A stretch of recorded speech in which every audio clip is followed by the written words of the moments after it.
과거 유통업의 절대 강자였던 이마트가 창사 이래 처음으로 희망퇴직을 단행한다고 합니다. 그리고 이제 막 온라인 유통업 시장에서 승리하여 시장을 독식할 것만 같던 쿠팡은 알리, 테무와 같은 중국 이커머스 기업들의 공세를 받기 시작했습니다. 유통업 시장에서 과연 무슨 일이 일어나고 있는 걸까요? 오늘 영상에서는 국내에서 벌어지고 있는 치열한 유통업 전쟁에 대해 간단히 살펴보도록 하겠습니다. 1980년대까지만 해도 국내 유통시장은 상당히 미약했습니다. 사람들은 동네 슈퍼마켓, 시장을 주로 이용했고 돈이 많은 사람들은 백화점을 이용하기도 했습니다. 1990년대 들어 소득 수준이 늘고 중산층이 두터워지자 당시 삼성그룹에서 분리되어 백화점 사업을 영위하던 신세계가 미국 월마트의 감명을 받아 새로운 사업을 준비합니다. 그것이 바로 국내 대형마트의 탄생이었습니다. 신세계그룹은 1993년 11월 서울 창동에 우리나라 최초의 대형마트인 이마트 1호점을 개설합니다. 이마트는 가격 파괴로 소비자들에게 강력한 인상을 주었고 하루 매출 2억이라는 당시로서는 신드롬을 보여주었습니다. 1호점으로 대성공을 한 신세계는 곧이어 1994년 일산에 2호점을 개점하고 1995년에는 안산점을 개점하는 등 후속 점포를 계속하여 늘려나가기 시작했습니다. 이마트의 성공을 목도한 뉴코아그룹은 뉴코아 백화점 지하식품 매장을 활용해 킴스클럽을 오픈합니다. 회원제로 운영하던 킴스클럽은 공격적인 확장 정책으로 IMF가 터지기 전 한때는 이마트를 앞지르고 업계 1위를 차지하기도 했습니다. 하지만 IMF 사태 이후로 금리가 급격히 오르자 부채가 많았던 뉴코아그룹은 파산을 합니다. 킴스클럽은 이후 내리막길을 가다가 2003년 이랜드그룹에 매각되었습니다. 반면 이마트는 위기를 극복하고 국내 1위를 굳건히 유지하였습니다. 1990년대 말에 월마트, 까르푸 같은 글로벌 대형마트도 한국 시장에 진출했는데 현지화 실패로 이마트와의 경쟁에서 밀려나 한국 시장에서 다 철수해버렸습니다. 2006년 신세계는 월마트 지점을 인수해 이마트 점포를 더 늘려나갔습니다. 그 이후로는 이마트, 롯데마트, 홈플러스 3강 체계가 굳혀집니다. 그리고는 서로 신규점 출시 경쟁을 벌입니다. 산업 자체가 성장기였으므로 당시에는 매장수는 매출 2라는 공식이 성립했으니까요. 그리고 매장수가 많으면 대량으로 물품을 살 수 있으니 제조업체들과의 가격 협상에서 조금이라도 싼 가격에 물건을 계약할 수가 있는 것입니다. 이 대형마트 3사들은 마트 내에 문화센터를 개설하여 마트를 복합공간으로 만드는 등 다양한 시도를 하며 매출을 늘려나가기 시작합니다. 뭘 해도 잘 되던 시절이었습니다. 당시 국내 대형마트 3사 외에 미국의 창고형 마트인 코스트코가 국내에서 큰 인기를 끌었는데요. 이마트는 이걸 벤치마킹합니다. 기존 용인에 있던 이마트 구성점을 리뉴얼해 2010년에 이마트 트레이더스를 출범한 것이죠. 트레이더스 1호점에 성공한 이마트는 다른 매장들을 트레이더스로 전환하면서 전국적으로 매장을 늘려나가기 시작했습니다. 이마트는 트레이더스로 또 한 번의 성장세를 이어나갑니다. 이마트는 매출액 기준으로 홈플러스와 롯데마트를 합친 것보다 더 컸습니다. 그렇게 좋은 시절을 보냅니다. 2010년 이후 스마트폰이 보급화되면서 스마트폰은 단순한 미디어 경험이나 시간 때우기 이상을 제공하기 시작했습니다. 스마트폰의 진화는 유통업에서도 진가를 발휘하였습니다. 이커머스 시장이 유통업을 잠식하기 시작한 것입니다. 소셜커머스라고 들어보셨죠?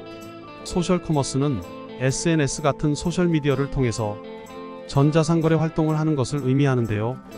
보통 SNS를 통해 파격적인 할인율로 일부 제품을 공동구매하는 방식으로서 대표적인 소셜커머스 업체에 쿠팡, 티몬, 위메프가 있었습니다.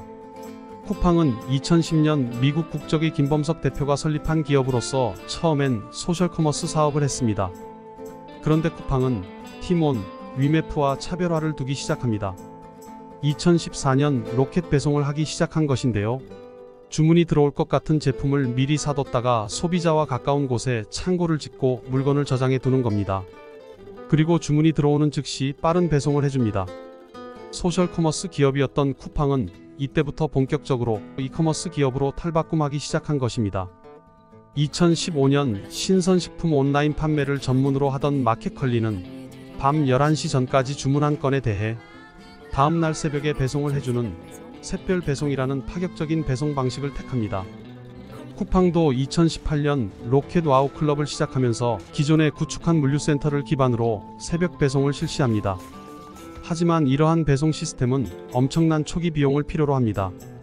도심에 가까운 곳에 창고가 있어야 하고 상품을 분류하고 포장하는 시스템을 갖춰야 하며 엄청난 차량과 인력도 필요로 합니다. 이런 비용적 측면을 감수하고 흑자를 내려면 지배적인 시장 점유율을 보여야 합니다.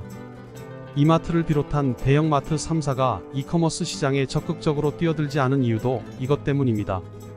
당시만 해도 오프라인 대형마트들이 잘 나가던 시기라 위험 부담을 떠안기 싫었던 것입니다. 지금에 와서 돌이켜보면 미래를 보는 안목이 부족했던 것이라 말할 수도 있습니다. 이커머스 시장 지배에 사활을 걸었던 쿠팡은 엄청난 적자를 감수하면서 사업 확장을 시도합니다. 쿠팡은 2018년까지 계속하여 적자폭을 갱신하였습니다. 사람들은 적자가 너무 심해. 말도 안 되는 사업 방식이야. 이 회사가 언제 망할까? 다들 이런 생각뿐이었습니다. 자금 수혈을 하지 못하면 망할 것 같은 이 기업에 계속해서 투자해주는 일본 소프트뱅크 그룹의 창업자 손정희를 이상하게 보기도 했습니다. 쿠팡은 매출이 계속해 큰 폭으로 증가했지만 영업손실 또한 기하급수적으로 커져만 갔습니다. 2014년 매출 3,485억, 영업이익 1,215억 적자에서 2018년에는 매출 4조 4,228억, 영업이익은 1조 970억 적자를 보였습니다. 시간이 흘러 2019년 말에 코로나 대유행이 찾아옵니다. 엄청난 적자를 보면서도 계속된 투자로 준비를 갖췄던 쿠팡은 드디어 빛을 보기 시작했습니다. 2019년에는 매출 약 7조 원, 2020년에는 13조 원을 달성합니다. 그리고 영업손실도 줄어들기 시작했습니다. 또한 2021년에는 미국 증시에 상장을 하고 상장 첫날 주가가 폭등해 한때 시총 100조를 돌파하기도 했습니다. 상장으로 자금을 수혈받은 쿠팡은 더 공격적인 투자로 시장 지배력을 넓혀나갔고 2023년에는 영업이익 6,174억을 달성해 연간 기준으로 창사 이래 13년 만에 첫 흑자를 달성했습니다. 지난해에는 온라인 유통업체 매출이 오프라인 유통업체 매출을 넘어서기도 하는 등 시장 환경도 우호적이었습니다. 이제야 사람들은 그동안의 쿠팡의 행보를 이해하기 시작했습니다.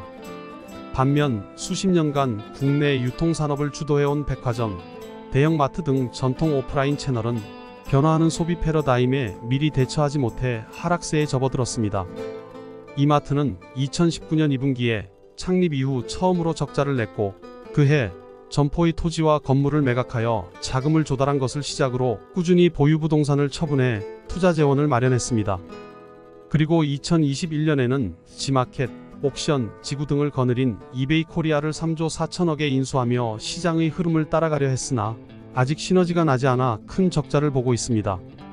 2024년 3월 주가는 7만원 밑으로 내려가며 사상 최저치를 경신했고 창사 이래 처음으로 희망퇴직을 받기도 했습니다.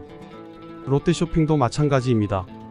2020년 자체 플랫폼 롯데온을 출범했지만 성과를 내지 못하고 지속적인 영업손실을 내고 있습니다. 그동안 쿠팡은 쿠팡플레이, 무료 배송과 연계한 와우 멤버십으로 충성 고객층을 확보하고 기존에 투자한 물류 시스템을 활용하여 오픈마켓 사업자에게 풀필먼트 서비스를 제공하여 수익성을 꾀하는 등 그렇게 10여 년간의 노력으로 시장을 지배하였습니다. 그런데 첫 연간 흑자를 달성한 쿠팡 앞에 느닷없이 중국 온라인 유통업체들이 나타났습니다. 알리, 테무 등의 중국 기업은 초저가를 내세워 우리나라의 온라인 유통시장을 잠식하기 시작했는데요. 2023년 한 해 동안 우리나라에서 가장 많이 성장한 앱이 바로 알리와 테무 앱입니다. 그동안 중국 업체들은 품질 논란이 많았는데요. 이런 품질 논란을 잠재우기 위해 무료 반품 서비스를 적용하고 오일 배송, 무료 배송 등의 혁신적인 서비스를 내세우고 있습니다. 또한 2024년 3월에는 알리가 향후 3년간 한국의 물류망 구축 등에 1.5조 원을 투자한다고 깜짝 발표하기도 했습니다. 결국 알리와 테무의 핵심은 세계의 공장인 중국의 제품들을 유통혁신을 통해 초저가로 빠른 시간 안에 제공하겠다는 것입니다. 쿠팡이 시장을 장악한 지 얼마 되지도 않아 이제 쿠팡의 대항마는 국내 기업이 아닌 알리와 테무 등의 중국 기업이 됐습니다. 한국 시장에서만큼은 부동의 1위가 되겠다는 쿠팡은 알리의 투자 발표 직후에 맞불 전략을 발표합니다. 알리의 2배가 넘는 3조 원을 3년간 투자하겠다고 발표한 것인데요. 지난 12년 동안 투자한 금액의 절반을 단 3년 만에 투자하겠다는 것입니다. 통합물류센터를 8개 이상 늘리고 2027년에는 로켓 배송을 전국으로 확대한다고 합니다. 이렇게 출혈 경쟁을 하게 되면 쿠팡은 흑자를 낸 지 얼마 안 되어 또 다시 적자를 낼 수밖에 없을 것입니다.